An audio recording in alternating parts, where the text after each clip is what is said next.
Bonjour à tous, je m'appelle Rick Monroe, je suis marié et j'ai 3 enfants.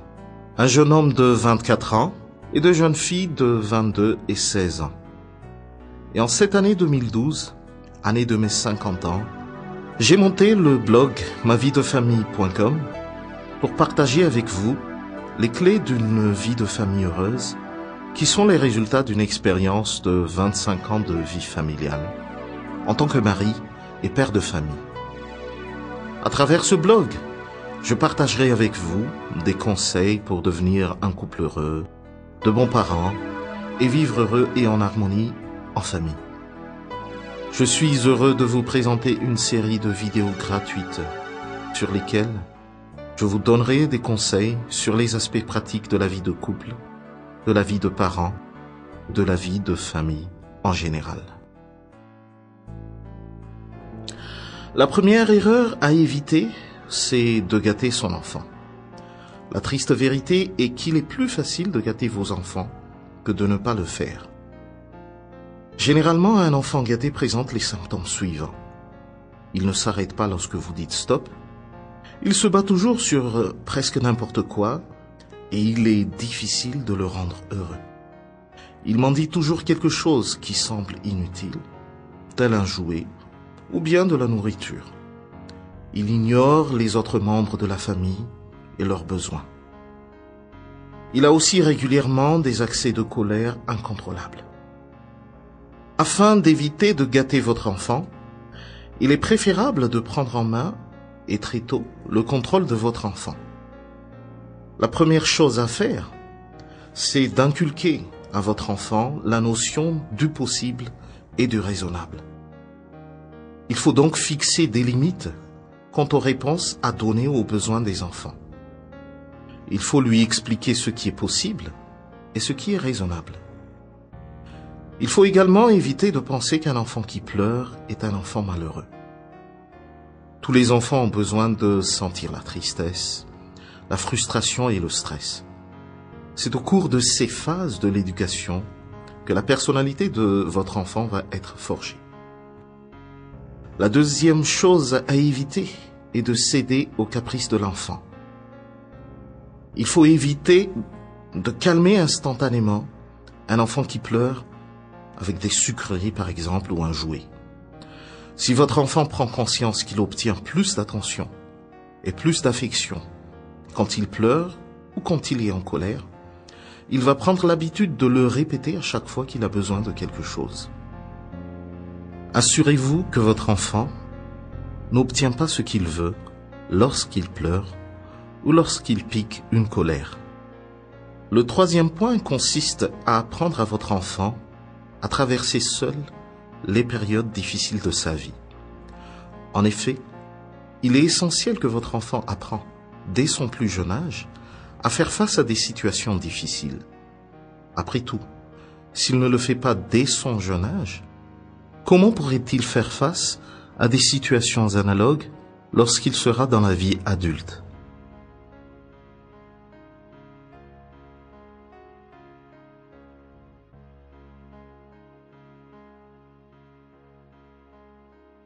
La deuxième erreur à éviter, c'est de ne pas imposer une discipline. Les enfants ont besoin de règles de conduite dans leur vie, sinon ils seront désorientés. Ils doivent comprendre que s'ils enfreignent les règles, il y aura des sanctions. Le premier rôle des parents est donc d'imposer des règles de conduite et un code de moralité. Pour les adolescents, il est parfois nécessaire d'expliquer les règles et les sanctions qui vont avec. Toutefois, d'une manière générale, et en particulier pour les plus petits, les règles ne se discutent pas. Il suffit de les appliquer. La discipline pour les enfants est un art et une science. Même si des tonnes de conseils sont disponibles dans les livres, sur Internet, et les conseils par des amis et des groupes, sachez qu'il n'y a pas de solution miracle.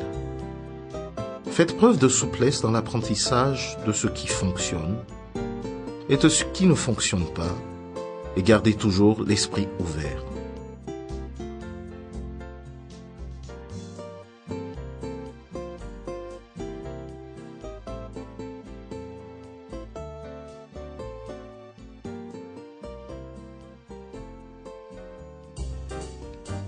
La troisième erreur à éviter, c'est de ne pas s'impliquer dans les études de vos enfants. De nombreuses recherches sérieuses sur l'éducation ont montré combien il est important que les parents soient impliqués dans la vie scolaire de leurs enfants. Toutefois, étant impliqué ne signifie pas seulement être impliqué à la maison, il comprend aussi s'impliquer à l'école. Il serait une erreur fondamentale pour les parents que de ne pas s'impliquer dans les études de leurs enfants. L'éducation n'est pas seulement les connaissances enseignées à l'école, elle doit être également une extension de l'enseignement qui se déroule en grande partie à la maison. Le personnel enseignant devrait être considéré comme faisant partie de l'équipe qui apporte des connaissances et de la compréhension à l'enfant. Et les parents doivent jouer également un rôle important dans ce processus. En montrant de l'intérêt pour l'éducation de leurs enfants, les parents contribuent à motiver ces derniers. C'est également un moyen non négligeable d'améliorer la communication parents-enfants.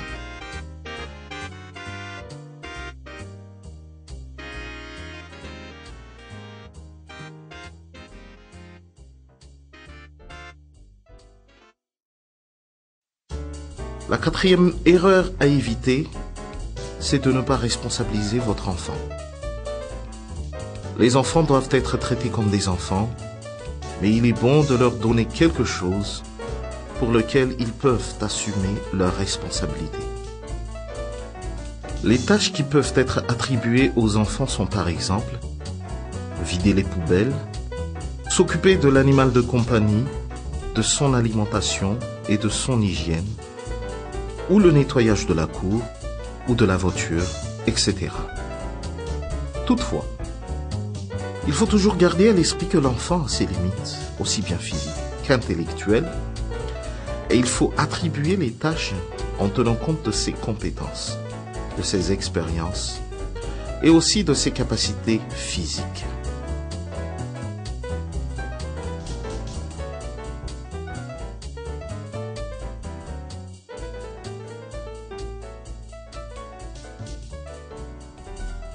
La cinquième erreur à éviter, c'est de ne pas être un modèle pour votre enfant.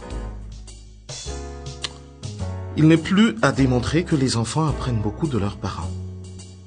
Il faut donc que les parents soient irréprochables devant les enfants. Il faut également que les parents pratiquent ce qu'ils prêchent à leurs enfants, notamment les valeurs fondamentales comme l'amour, l'honnêteté, la justice et l'impartialité. Enfin, il faut éviter autant que possible de montrer ses faiblesses devant ses enfants afin de gagner leur respect.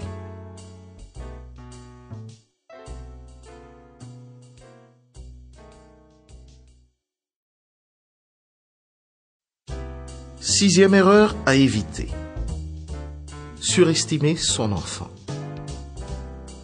Beaucoup de parents font l'erreur de surestimer les capacités de leur enfant. Ce qui conduit bien évidemment à certains troubles du comportement chez l'enfant et des situations de stress qui, dans certains cas, sont irréversibles. Il faut que chaque parent identifie bien les capacités et les intérêts de leurs enfants, de se fixer des objectifs raisonnables en fonction de leur potentiel et ensuite de tout mettre en œuvre afin de motiver l'enfant à atteindre ses objectifs.